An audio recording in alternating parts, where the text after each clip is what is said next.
From chitties to chariots, when strolling through the amazing collection at Stahls, it's obvious there is a soft spot for movie cars. But today we ask the question, is the Tucker a movie car? The definitive answer is yes-ish.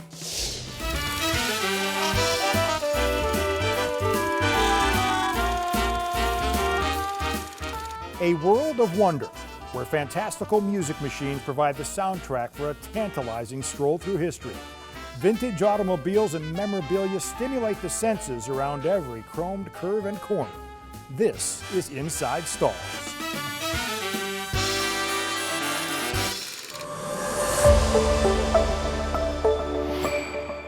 This is history in the making. The car of tomorrow, today. Whoa! And you know who's going to build these cars? We are.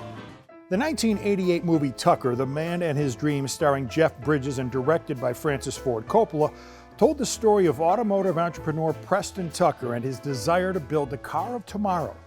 The movie takes the occasional dramatic license, but the real-life story in the car Tucker built is more fascinating than any Hollywood scripted drama. We are going to build that car, the one we dreamed of, exactly what we wanted. Tucker was born in K-Pac, Michigan, not far from Stahls. He became fascinated with the automobile at a very young age. Well before the Tucker ever went into production, Preston honed his skills as a gas station owner. He worked on the assembly line at Ford and eventually became a very successful regional car sales manager. He was fascinated with the Indianapolis 500 and became a regular there, where he befriended legendary race engine builder Harry Miller. By 1939, Preston Tucker was a big name in the automobile industry. Following World War II, the Big Three wasn't releasing any new automotive designs, and that's when Tucker saw his chance to make his dream come true. His goal was to produce a safety-oriented car with innovative features and modern design. By December of 1946, famed stylist Alex Tremulous presented the first design, and that's when the story really began to take shape. Here to tell the rest of the story and point out what makes the Tucker so fascinating is Jack Haynes. He's a docent here at Stahls and a resident Tucker historian. Jack, it is a fascinating story. What does make the Tucker so unique? The car was very advanced, and it may have been a bit of a threat to the Big Three because this car had all sorts of features that no other car had. It had a headlight in the center, which turned with the outside wheels. It had a shatterproof front windshield, which is very safe. It had the first padded dash, had a built-in roll bar, rear engine, independent four-wheel suspension, all sorts of mini safety, but also handling features, very advanced. He even wanted to put seat belts. The car did not have seat belts. But the story is that the marketing fellow said, well, cars don't have seat belts. And people are going to think this is dangerous if you have seat belts. So he didn't put it in the actual car. The prototype had it though. But he was very safety oriented, and that's one of the interesting things about the Tucker too. A lot of people, when they come here, they think in terms of this car being like high-end, meaning like a Cadillac, Lincoln, something of the time. But actually it was priced in the mid-range, $2,000 to $2,500 range. This car has been restored, but not dramatically. I mean, it has a beautiful paint job on it, which matches the original.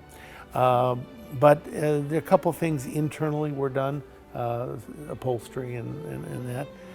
But it actually is a pretty low mileage, modestly renovated vehicle. So. The front end is very distinctive, and to manufacture something like this must have taken a great deal of time. He had a lot of definite ideas about how he wanted the car to look, but then he engaged one of the main top designers of the time, Alex Tremulous, who did a whole variety of other cars in his career. And Tremulous got, quote unquote, he understood the ideas. And when you get to the rear of the car, that's where the power plant is, and in those days that was different in thinking outside the box, wasn't it? Yes, definitely. There were a couple of European cars not imported into the U.S. at the time that had rear engine, but this was still a couple of years ahead of Volkswagen showing up at all on our shores. in the early 50s. And that allowed also very flat, it's very large inside, flat floor, front and back seat, which is encourages the view of it's even roomier than it seems like.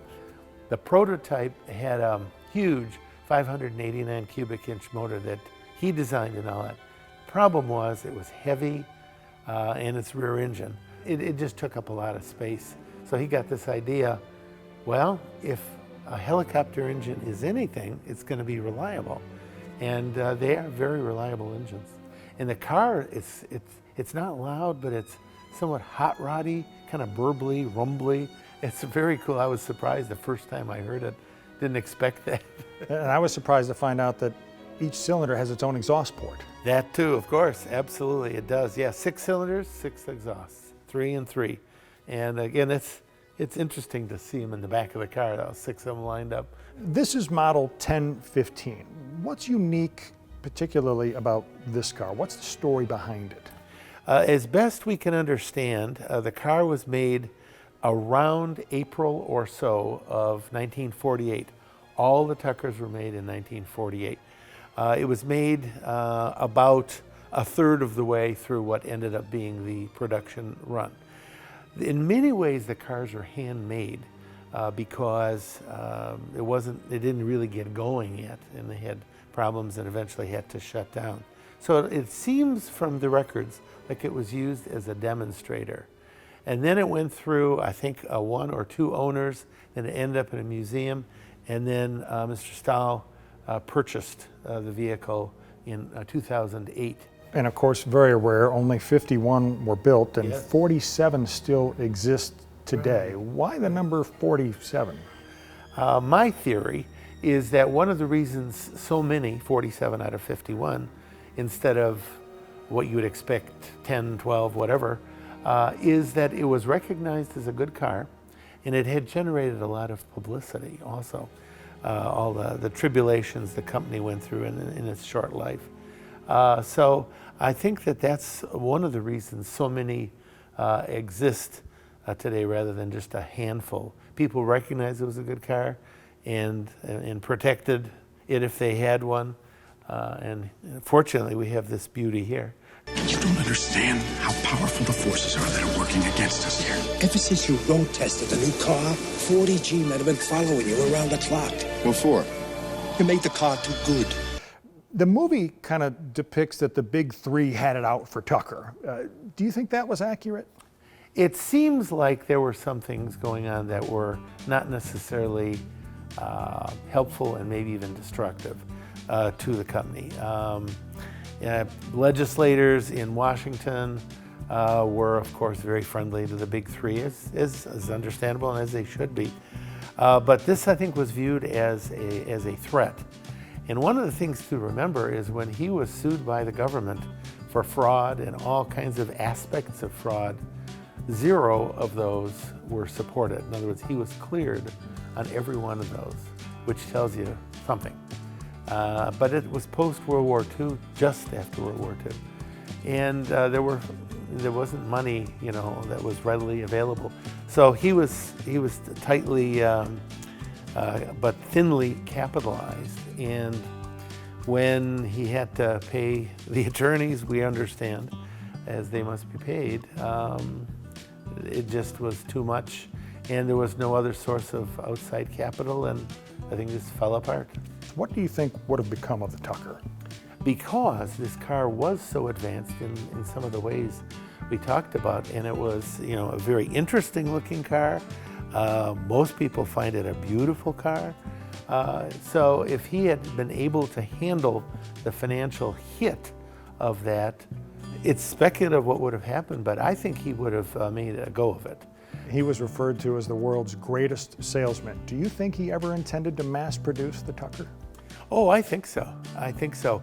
The biggest problem with that not happening was the lawsuit. But he, from what I understand, was certainly oriented to making a go of it. And I think he really wanted to make a success of it.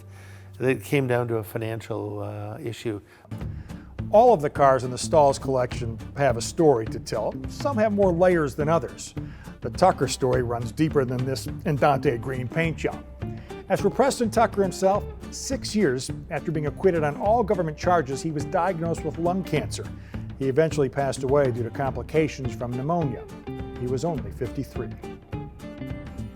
Somewhere, Preston Tucker has a smile on his face as big as all those that come through the doors at Stahls to marvel at the 48, a car that was ahead of and still stands the test of time.